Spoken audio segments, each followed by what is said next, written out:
लिखा है, क्योंकि तुमने नाशवान नहीं पर अविनाशी बीज से परमेश्वर के जीवते और सदा ठहरने वाले वचन के द्वारा नया जन्म पाया है। Having been born again, not of corruptible seed, but incorruptible, through the word of God which lives and abides forever. बीज का जो कॉन्सेप्ट है उसे समझना बहुत जरूरी है बाइबल में। It's very important to understand the concept of seed in the word. Okay, बीज का कॉन्सेप्ट समझना बहुत जरूरी है, It's important to क्योंकि understand. जब आप इस संसार में भी देखते हैं, जो कुछ जीवित है वो बीज के द्वारा उत्पन्न हुआ। Because even when you see in this world, whatever is alive became alive because of the seed. जो आपके शरीर को जीवित रखता है खाना, वो बीज की वजह से आता है। The food that keeps your body alive comes from seed.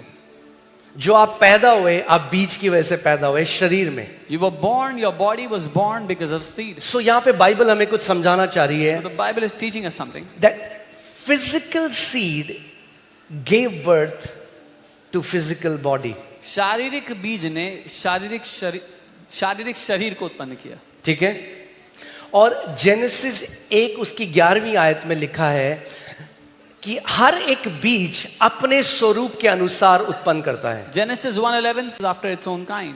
सो जब आप आम का बीज बोते हैं तो क्या आता है? So when you sow a mango seed, what comes? आम आता है। You get Amen. mangoes.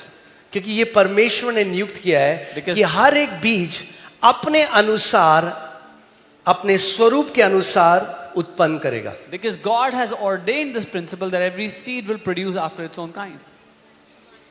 Okay, मैं एक दूसरा हिंदी का वर्जन है जो सरल भाषा का है और मुझे अच्छा लगा उसमें, जैसे इन्होंने बताया। इसमें लिखा है, तुम्हारा नया जन्म नाशवान नहीं परंतु अनंत जीवन तत्व, ये अच्छा है, अनंत जीवन तत्व अर्थात परमेश्वर के जीवित और सदा ठहरने वाले वचन के द्वारा हुआ है। It says in this Hindi version that your new birth is not from destructible things but from the essence of eternal life, that is the living word of God. सो जो वचन है परमेश्वर का, बाइबल बताती है वो अविनाशी बीज है। क्या है? The Bible says the word of God is the incorruptible seed, indestructible seed.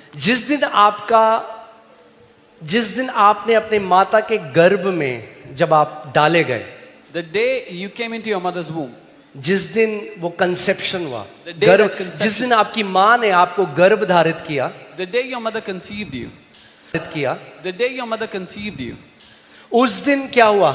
what happened that day? आप शारीरिक बीज जो है, The आप physical, बीज की तरह अपनी माता के गर्भ में आप एक बीज के स्वरूप में आए। you came into your mother's womb as a physical seed.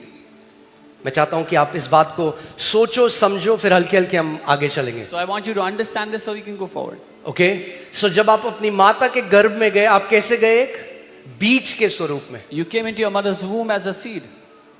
और वो जो बीज है And that seed, वो करप्टिबल है, यानी वो एक समय के बाद नाश हो जाएगा। हाँ, आपका जो शरीर है, जो उस बीज से आपका शरीर बना, ये नाशवान शरीर है। it is a corruptible seed. After some time it will be destroyed. This body can be destroyed after some time. मगर एक और जन्म बाइबल बताती है हमारा हुआ है, But the Bible tells us we've been born one more time. We've been born again.